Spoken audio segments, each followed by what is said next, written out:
Agora eu te peço para abrir a sua Bíblia no Evangelho de Marcos, no capítulo 1, nós vamos ler do verso 16 até o verso 20.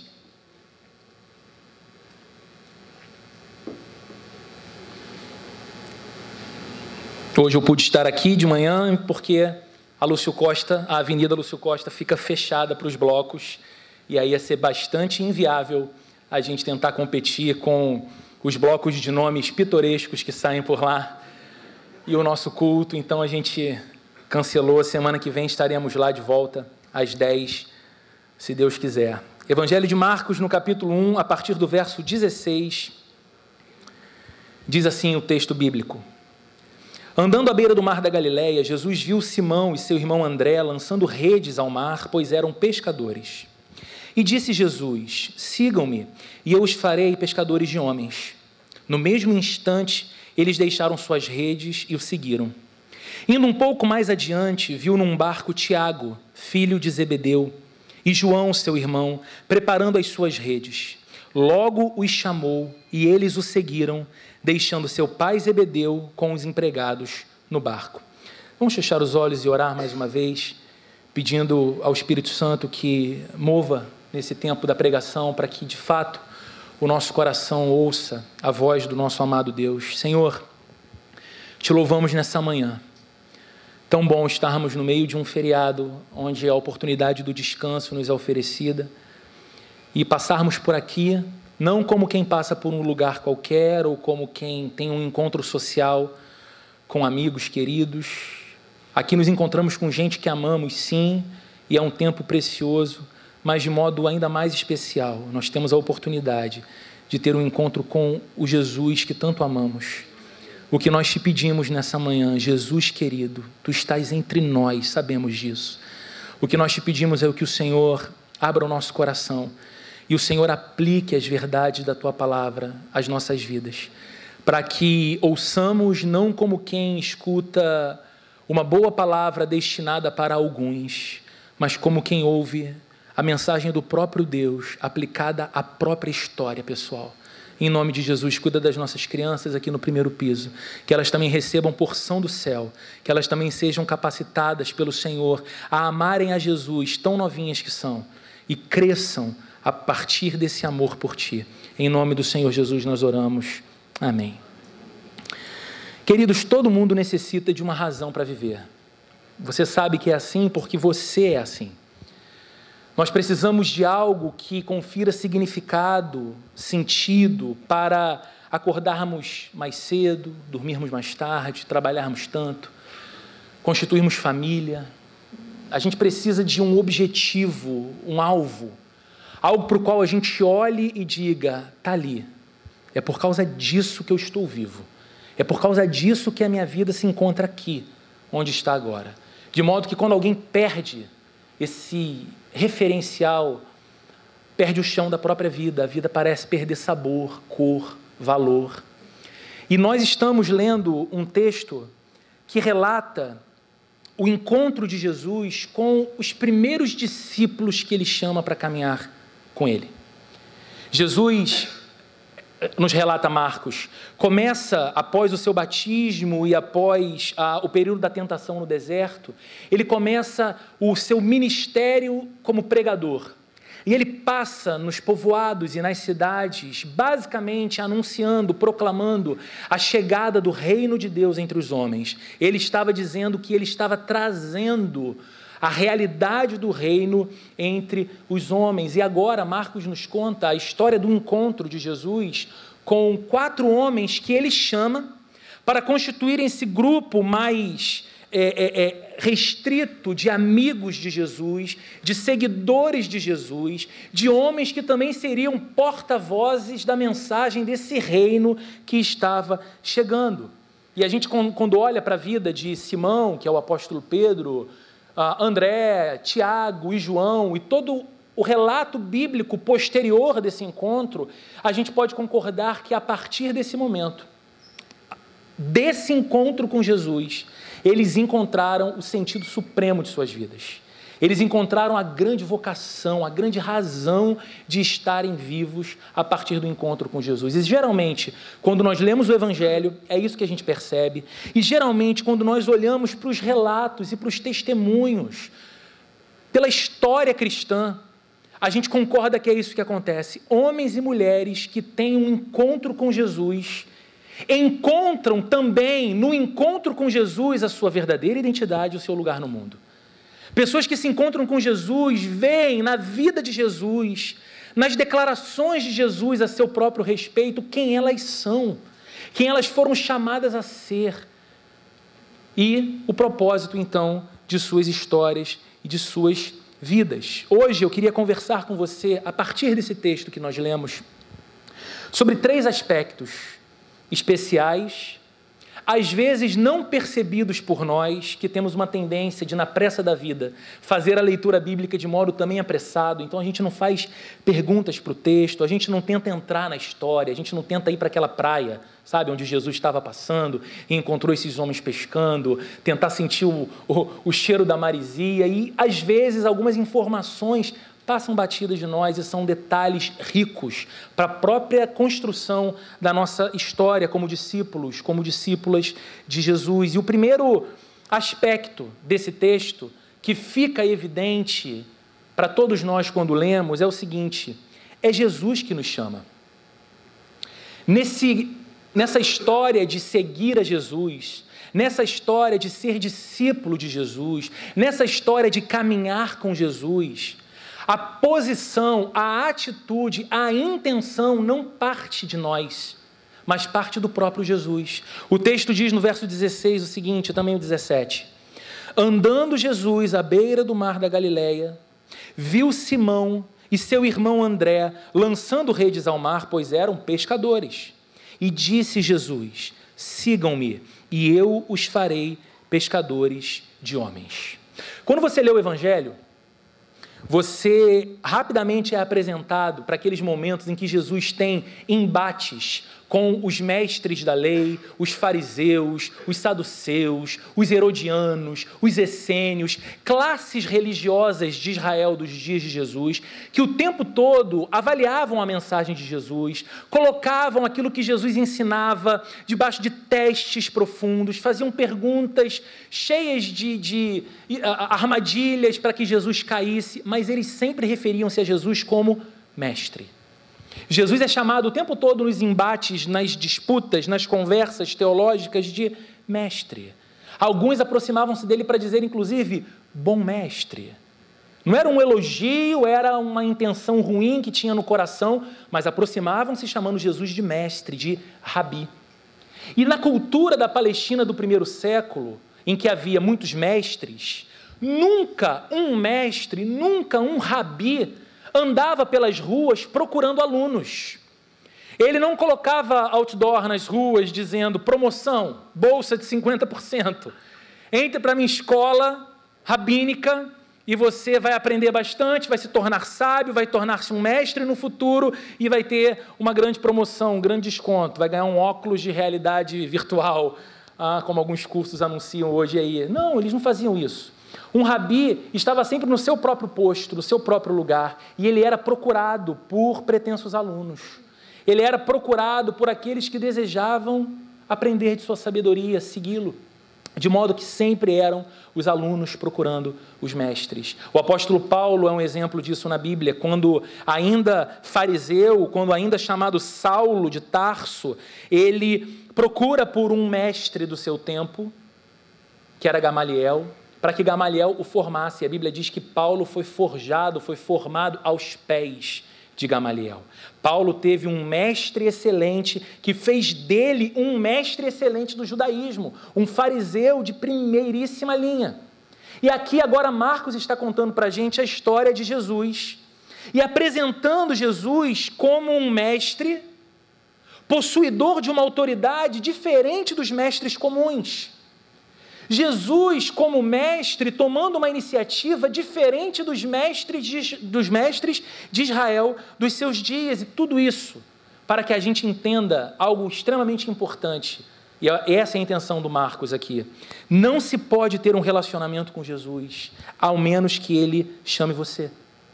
Não se pode ter uma aproximação de Jesus sem que antes ele se aproxime de nós. Esse detalhe do texto, por vezes, nós não notamos. Mas Jesus é esse mestre que vai até os seus alunos porque sabe que os seus alunos jamais teriam condições de ir até ele. E por que é importante, logo no primeiro capítulo, Marcos deixar essa informação para nós? Porque isso é, em essência, o que o Evangelho significa. E nós estamos lendo o Evangelho a respeito de Jesus, a boa nova a respeito de Jesus. E Evangelho é Deus vindo na direção de pessoas indiferentes a Ele. Evangelho é Deus dando vida a corações espiritualmente mortos, como diz o apóstolo Paulo na carta aos Efésios. Evangelho é Deus entrando em histórias caóticas como as nossas histórias. Evangelho é Deus olhando para vidas e corações que não têm nenhuma capacidade de atrair o olhar de Deus e decidindo entrar nessas histórias, alcançar essas vidas por nenhuma outra razão exceto o seu amor por nós. E por nos amar, não apenas entra em nossa história caótica, mas nos resgata, nos restaura, nos chama para uma vida nova, para uma vida extremamente fascinante. Nos coloca nesse lugar em que o convite para seguirmos a seu Filho fica estampado diante dos nossos olhos e inflamando em nosso coração. Isso é Evangelho. É Deus nos oferecendo algo que nós não conquistaríamos por nossos próprios esforços. Nós somos estes e estas que estaríamos ocupados cuidando das redes, das pescas da nossa vida, na beira da praia da nossa história, e Cristo vem ao nosso encontro num determinado momento, e ouvimos a sua voz e Ele nos chama: sigam-me, e eu farei algo novo em vocês. Sigam-me, e eu mudarei a história de vocês. Sigam-me, e vocês vão ganhar uma vocação que vai emprestar todo sentido para a existência de vocês. O dia em que você sentiu o seu coração despertar para a pessoa de Jesus, talvez você lembre ainda do que sentia nos primeiros dias da sua conversão. O dia que você percebeu que no seu coração havia um desejo de conhecer mais sobre Jesus. E não apenas conhecer de modo especulativo, mas conhecer como quem tem intimidade, como quem tem vontade de estar na companhia. O dia que você percebeu que isso estava acontecendo com você, saiba, a partir desse texto, que isso não se deu porque você foi até Jesus. Porque você falou assim: quer saber, já testei tanta coisa nessa vida, eu acho que está na hora de testar Jesus. A Bíblia diz que isso seria impossível, de acordo com a realidade natural do ser humano e a sua condição de morte espiritual, como o Novo Testamento nos descreve. No dia que isso aconteceu, ou passou a acontecer, entenda que foi Jesus quem foi até você primeiro. Ele te chamou. Você escutou no íntimo do seu coração a voz dele, transformando o teu interior e despertando você para o desejo de conhecê-lo, segui-lo. Então, a primeira coisa que fica evidente nesse texto é isso. Nessa história de andar com Jesus, a iniciativa não é nossa, é dele. Ele nos chama. Todo o nosso movimento é um movimento de resposta ao seu chamado. Jesus primeiro nos chama. Em segundo lugar, esse texto nos mostra que Jesus chama pessoas ocupadas. É interessante notar isso olhando também para o texto. No verso 16, a segunda parte, nos diz: viu Simão e seu irmão André lançando redes ao mar, pois eram pescadores. No verso 19 diz: indo um pouco mais adiante, viu num barco Tiago, filho do Zebedeu, e João, seu irmão, preparando as suas redes. Primeiro 2 irmãos cuidando do trabalho da pesca, depois 2 irmãos cuidando e preparando a ferramenta da pescaria, do seu trabalho. E quando a gente fala e descreve essa cena, Jesus passando pela praia, vendo discípulos pescando, homens pescando, a gente tenta transportar essa imagem para o nosso tempo. E a gente está em Niterói, uma cidade com praias belíssimas, com um litoral maravilhoso, e a gente também vê pessoas pescando aqui e ali nas nossas praias. Mas geralmente, quem está ali fazendo isso? Ou é alguém aposentado, não é? E gosta de pescar, ou é alguém de férias e gosta muito de pescar, ou é alguém que não está nem aposentado nem de férias, mas decidiu, para não pirar, seguir o conselho do caminhoneiro que colocou no para-choque, está estressado, vai pescar. Então, para não se estressar mais, ele acha que vai dar certo a estratégia, ele joga, ele não coloca nem isca no anzol. Ele joga com a chumbada pesada, vai para o fundo do mar e ele espera que o peixe não belisque ali, para ele não ter que levantar e recolher a linha. Ele só quer escutar o barulho do mar e ficar sossegado ali naquela areia.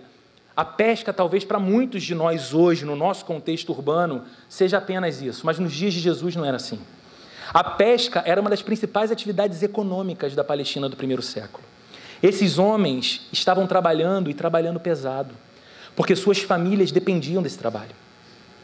Aquilo que eles conquistavam, aquilo que eles tinham como recurso para alimentar as suas casas, para programarem a vida, vinha desse trabalho. Aqueles homens não estavam ociosos.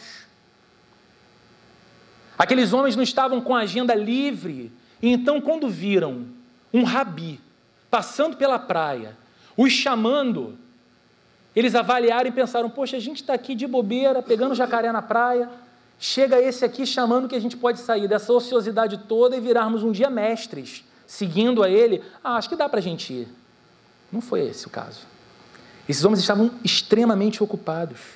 E geralmente, quando você olha para a Bíblia, e você olha para as histórias de pessoas que foram chamadas por Deus para realizar algo, pessoas que foram chamadas por Deus e receberam uma missão para as suas vidas, você nunca vai encontrar a descrição de alguém ocioso, com tempo disponível, e aí Deus olhou e disse, caramba, tá aí alguém com quem eu posso contar, está fazendo nada para ninguém, vai fazer para mim. Não é assim.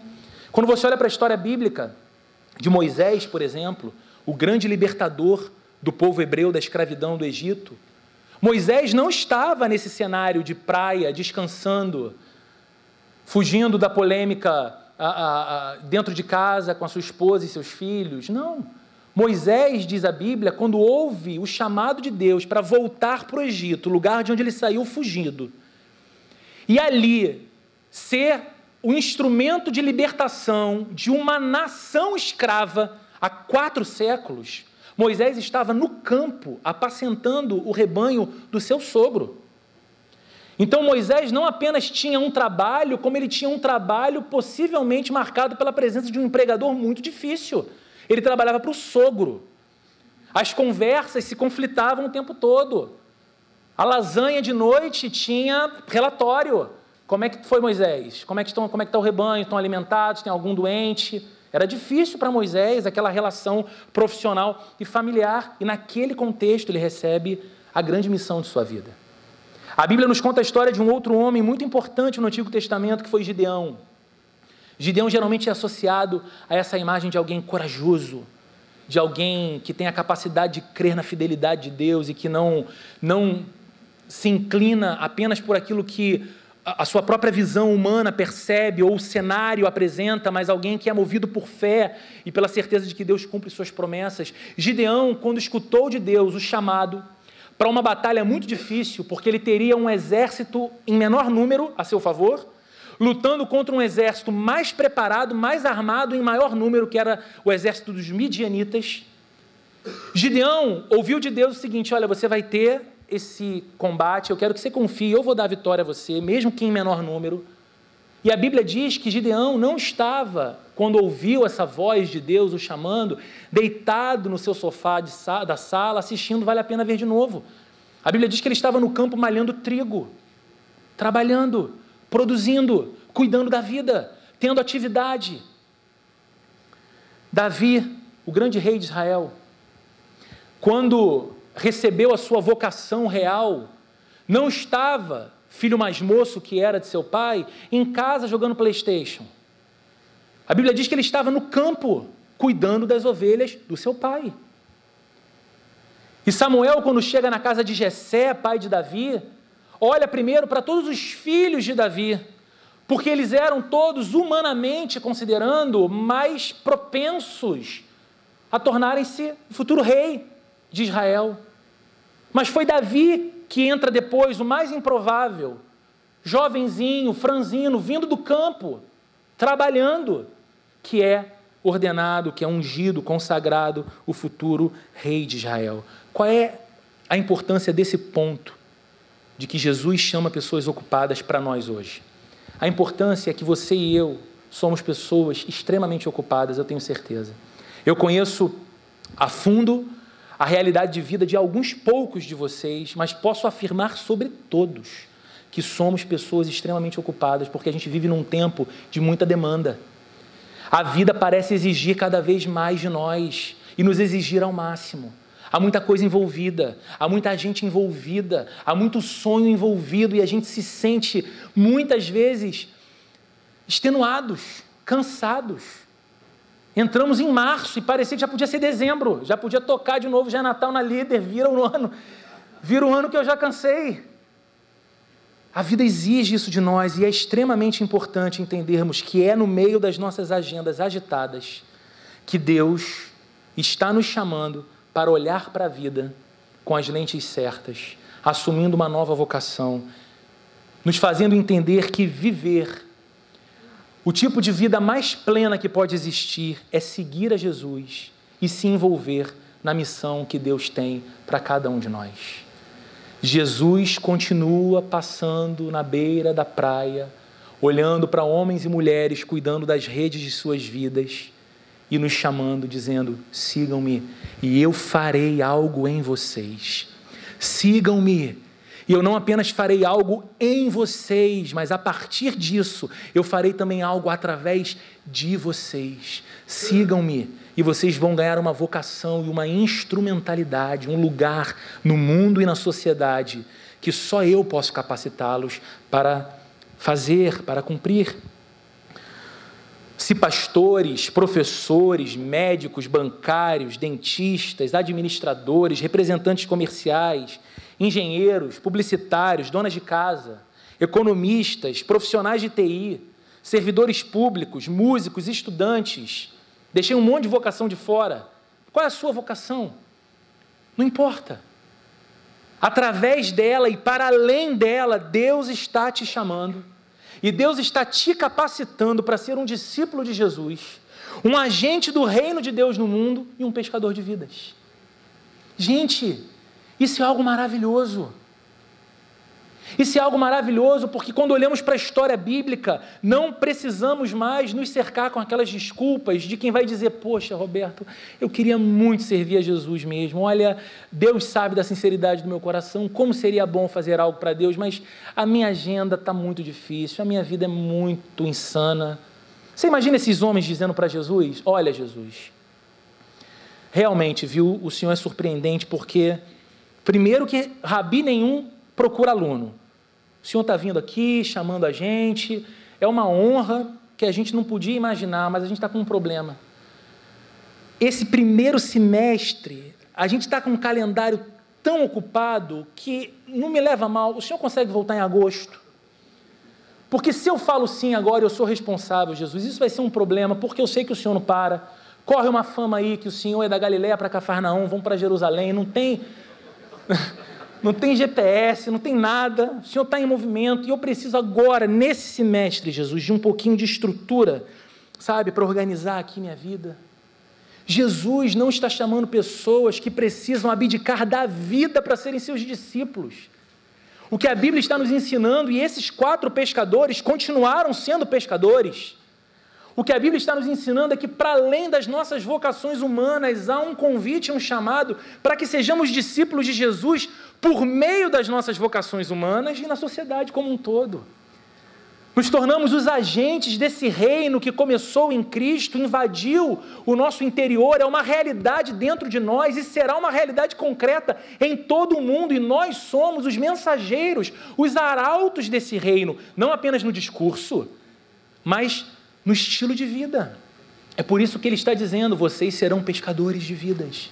Vocês serão homens e mulheres dotados com a capacidade de lançar as redes sobre pessoas que estão apenas ocupadas em suas rotinas diárias, sem perceber que há um sentido e um propósito muito mais pleno para existir. Vocês serão os mensageiros dessa verdade, porque vivem essa verdade e levarão ela a outros. Então, queridos, diante disso, o tempo de se engajar não é amanhã, com a agenda mais disponível. O tempo de servir não é mês que vem. Olha, eu vou me programar e a Plena vai poder contar mais comigo, com toda certeza, em 2021. Sabe? A gente às vezes tem um olhar de que a coisa é pesada demais, ou é difícil demais, ou é demandante demais. E o que eu tenho aprendido na minha vida e na vida de muita gente querida perto de mim, eu acredito que você vai concordar, tudo aquilo que nós priorizamos, nós fazemos. Tudo. Porque você prioriza um lugar na sua carreira. Você dorme menos que todo mundo, você estuda mais do que todo mundo, você se doa mais do que todo mundo, porque aquele é o teu objetivo. Você se sacrifica para pagar o colégio que você acredita que é o melhor para o seu filho, porque é a tua visão de investimento na vida daquele ser que Deus te deu para cuidar, amar e criar para a glória dele. A gente não mede esses esforços, porque a gente quer uma saúde ou um corpo belo, a gente para de comer, a gente malha igual condenado, porque é o objetivo da gente. Se nós entendermos que Jesus nos chama, e que quando Jesus nos chama, Ele não diminui a nossa vida, muito pelo contrário, Jesus expande a nossa vida. Sabe qual é a beleza de poder pregar? Toda semana, abrir a Bíblia e falar para gente boa e inteligente como você. A beleza disso é que nós somos tomados, quando pregamos, de um senso de privilégio, por falar de um projeto de vida que em nada pode ser comparado. Nenhuma outra coisa se compara àquilo que Jesus nos chama para ser e viver. Então essa vida não é uma vida que diminui, não é uma vida que ganha limites, que ganha restrições, é uma vida que se expande, que encontra a verdadeira beleza de existir, nos reconecta com Deus, que nos inspira todos os dias. E a gente quer cada dia mais estar perto de Jesus, ficar sujo com a poeira que sobe dos pés dele, tão pertinho que estamos de Jesus. O tempo é já. Você pode servir já. Ah, Roberto, como é que eu sirvo Jesus e é o reino de Jesus? Olha, a Plena é uma expressão pequena do reino de Deus. A partir daqui você recebe muita ferramenta para ser um discípulo de Jesus, primeiro dentro da sua casa, no seu condomínio, na sua escola, faculdade, lugar de trabalho, locais onde possivelmente nenhum pastor da Plena vai pisar, vai chegar, mas você está lá todo dia, sendo capacitado por Jesus como um discípulo para ser um pescador de vida, para ser alguém que faz a diferença. E por fim, conectando com isso aqui, esse texto nos ensina que Jesus chama e capacita pessoas comuns. E essa é a expressão mais bela desse texto que lemos nessa manhã. Porque talvez até esse ponto aqui que conversamos, a gente veja a beleza desse convite, a graça desse chamado, a relevância dessa vocação, mas a gente pensa assim, mas isso é para a gente, o sarrafo está aqui em cima, para mim vai ficar muito difícil. Mas o texto nos diz outra coisa, que Jesus não foi buscar como discípulos os estudantes de teologia com o melhor CR do seu tempo. Jesus não foi na PUC de Jerusalém, Jesus não foi no Mackenzie de Cafarnaum, conversou com o coordenador do curso, falou, olha, estou começando um movimento aí que vai ser forte, vai ser grande, estou precisando de um time de vencedores, então você seleciona para mim aí um pessoal com nota alta, pelo menos um hebraísta, para me ajudar a interpretar a lei de Moisés, um bom hermeneuta. Não. A Bíblia não está dizendo que Jesus foi até os membros da elite religiosa de Israel. Você percebe que esse chamado de Jesus para os seus primeiros discípulos não aconteceu no pátio do templo de Jerusalém, ele está na praia. Ele não está conversando com pessoas paramentadas com suas vestes litúrgicas que mostram quão religiosas são. Ele está conversando com pescadores, cheirando a peixe. Jesus não foi atrás dos mais celebrados da sociedade do seu tempo. Ele foi atrás de anônimos. Ele foi atrás de gente comum. E a gente sabe, porque lê o Evangelho, que aqui, esse início do Evangelho de Marcos é o relato de como Jesus estava inaugurando o reino de Deus entre os homens. E a pergunta que eu te faço é: quem começa um reino com 4 pescadores? Quem começa um império que vai dominar o mundo com 4 pescadores? Você pensa, eu vou procurar um estrategista militar, eu vou procurar um bom filósofo, eu vou procurar alguém de uma boa condição econômica que me empreste uma visão mais abrangente da realidade social do meu tempo. Não. Jesus inicia o seu reino chamando 4 pescadores para participar disso, para participar desse projeto. Não é maravilhoso que ele estivesse disposto e desejoso de ter pessoas simples, pessoas com pouca instrução formal, como esses 4 pescadores e quase todos os demais discípulos, e apesar de todas as aparentes contrariedades, todas as aparentes limitações de gente comum, transformá-los em instrumentos para a salvação de muitos, fazendo deles líderes que, pelos seus testemunhos, revolucionariam o mundo. Gente, mais de 2000 anos se passaram, e nós estamos aqui, num domingo de carnaval, falando sobre Simão, André, Tiago e João. 4 pescadores que um dia tiveram a sua vida cruzada com a vida de Jesus e escutaram e creram num chamado de que, ao seguirem a Jesus, eles teriam as suas histórias transformadas, suas vocações alteradas, e eles teriam um lugar importante, uma atribuição importante na vida e na sociedade. Ninguém creu mais no homem comum do que Jesus. Por que nós precisamos nos incluir nessa história? Por que não há ninguém aqui que possa falar: isso não é para mim, isso não me envolve? Porque você está rendido, rendida diante daquele que creu no homem simples, na mulher simples, na pessoa comum. Você está louvando, orando, falando com aquele que não procurou a nobreza espiritual do seu tempo para revolucionar o mundo. Começou com gente para quem ninguém olhava e deu valor e sentido para essas pessoas. John Wesley foi um grande personagem da história do cristianismo. Ele viveu na Inglaterra do período da Revolução Industrial. E foi um período difícil, porque, em virtude dessa substituição de trabalho humano por máquinas, muitos homens ficaram sem trabalho e a pobreza, a miséria, a falta de recursos lançou muitas pessoas na sarjeta moral e desenvolveu-se, nos dias de Wesley, um consumo abusivo do álcool, por exemplo. Então era comum pessoas jogadas no chão à luz do dia por conta do consumo excessivo de álcool, para tentar superar a tristeza e o desamparo de suas vidas. A situação na Inglaterra dos dias de Wesley era muito difícil. E um dia, alguém perguntou para esse homem o que era necessário acontecer da parte de Deus na sociedade inglesa para que o quadro do país fosse modificado.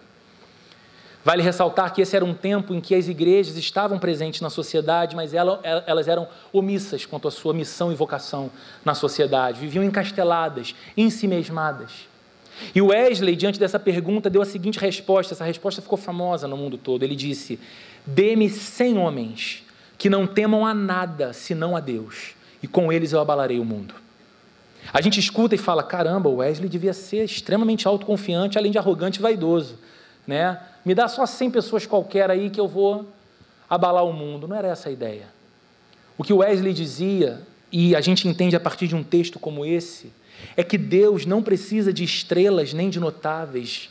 Deus não precisa de gente com 30, 40 anos de caminhada no Evangelho para que então comece a servir e fazer a diferença na sociedade. Deus precisa apenas de gente simples, cujo coração não tema nada, não reverencia nada mais do que o próprio Deus. Um coração que não é freado por nada, senão pelo próprio Deus. Uma consciência cativa a esse Deus. Gente assim entende que o evangelho é muito mais do que um discurso, e entende que a vida cristã é muito mais do que o domingo de manhã, mas é uma vocação que extravasa para todos os limites da nossa existência. E gente assim se torna não apenas mensageira do evangelho, mas pessoas que replicam na sociedade os efeitos do evangelho. E a sociedade muda. E eu vou te dizer, talvez o Wesley não tenha abalado o mundo do seu tempo, porque o mundo é muito grande, mas a Inglaterra foi visitada por um avivamento. Aquele país mudou profundamente nos dias de Wesley. E embora hoje aquele país viva num secularismo grande, numa consciência pós-cristã, inclusive, está ali, até hoje, nas bases daquele país, na maneira como a educação acontece ali, e a forma como a gente aprecia a organização da Inglaterra, por exemplo. Isso são efeitos do avivamento que começou lá atrás em Wesley, que perduram até o dia de hoje. Foi assim, com pessoas comuns, que Jesus causou a revolução do mundo chamada cristianismo, da qual você e eu somos não apenas participantes, mas filhos e mensageiros. O que começou lá atrás, com 4 simples pescadores, nos foi dado como um legado, para que não pare em nós agora, mas flua através de nós na sociedade do nosso tempo. Somos nós os responsáveis por deixarmos um legado para as novas gerações, o legado do Evangelho. Mas talvez você olhe para a sua própria vida e se pergunte, quem sou eu para servir essa missão? Quem sou eu, Roberto, para me envolver com essa missão de Deus? A gente está falando de Deus. Quem sou eu para compartilhar o Evangelho com outras pessoas? Não tenho preparo, não tenho conhecimento, não tenho tempo de leitura suficiente, não tenho caminhada na igreja suficiente, eu vejo um monte de limitação em mim. Quem sou eu? Quem sou eu para ser um instrumento de Deus assim, em Niterói, no Rio de Janeiro, no Brasil? A gente vive num tempo e numa sociedade em que as pessoas são visitadas pelo desânimo constante. Parece que a anestesia no carnaval, mas é só um pouquinho. Quinta-feira volta, todo mundo desanimado, parece que não tem jeito, não tem mais solução, a classe política é um nojo e todo o restante dá errado. E aí, como é que eu vou ser um instrumento nesse contexto? Preciso de gente grande, de coisa forte. Eu sou pequeno demais, eu sou frágil demais. O erro dessa leitura é que a grande questão nessa história toda é que nada diz respeito a quem você é ou ao que você tem. Nada diz respeito a quem eu sou ou ao que eu tenho nas mãos. Nessa história da missão de Deus, de chamar homens e mulheres para seguirem a seu Filho, tudo diz respeito a quem Jesus é e o que Jesus tem para fazer, primeiro em nós e depois através de nós. Eu mencionei aqui no culto das 9, quando o pastor Fabrini compartilhou isso aqui na liturgia, pelo menos no culto das 9, no culto das 11 eu estava ocupado com meu filho no banheiro, que quando ele chegou para a Plena aqui, há 21 anos atrás, o grupo que se reunia era um grupo de 6 pessoas, ele trouxe mais 6, 12 pessoas. E o que eu disse aqui no culto das 9 é que eu tenho certeza que mesmo no sonho mais maravilhoso e empolgante, o Fabrini, como pregador nenhum e como pastor nenhum, seria capaz de imaginar que 21 anos depois a gente teria esse movimento que a nossa igreja representa hoje na cidade, no Rio de Janeiro, e com essa perspectiva de que há muita coisa para se fazer ainda, não por um envaidecimento humano, porque eu vou te dizer, dá muito mais trabalho querer crescer, é muito mais tranquilo ficar naquele lugar ali, olha, mais acomodado, olha, o povo está chegando, está ficando em pé, tem gente sentando na escada, pô, que bacana, deixa o povo assim. Mas é o amor pelo Evangelho que faz a gente ter a certeza de que há muita gente para Jesus nessa cidade.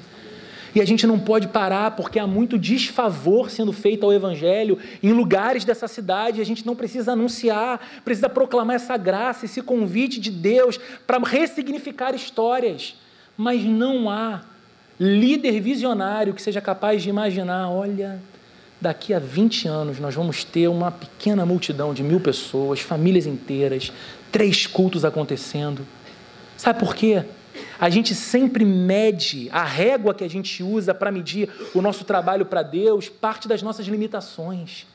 E quando somos sinceros, a gente vai se ver sempre como indignos desse lugar, incapazes de cumprir essa missão tão elevada que é. Por isso é importante entender, nessa história, os interesses maiores não são de líderes humanos, mas é do supremo líder da igreja, Jesus Cristo. Ele vocaciona o seu povo, ele levanta a sua igreja, nós apenas dizemos sim.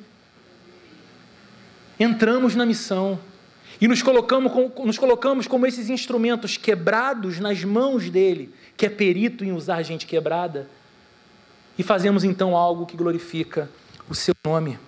A igreja de Jesus começou com poucos pescadores e espalhou-se pelo mundo. E a igreja de Jesus segue avançando na sociedade através de pessoas comuns, através de pessoas ocupadas, mas que são chamadas por Jesus e capacitadas pelo Espírito Santo para serem testemunhas do Evangelho na cidade. Não porque nós somos bons, não porque nós somos uma gente boa de Deus que quando abre a boca o Evangelho é glorificado, mas porque Jesus é suficiente para nos capacitar. Porque Jesus, o nosso Senhor, é suficiente para usar as nossas vidas da maneira que lhe agrada. E nós só precisamos render o nosso coração e dizer, não é amanhã, não é outro dia. Jesus me chama e Ele quer me usar hoje para a glória dele. Amém, irmãos? Vamos ficar de pé, vamos orar.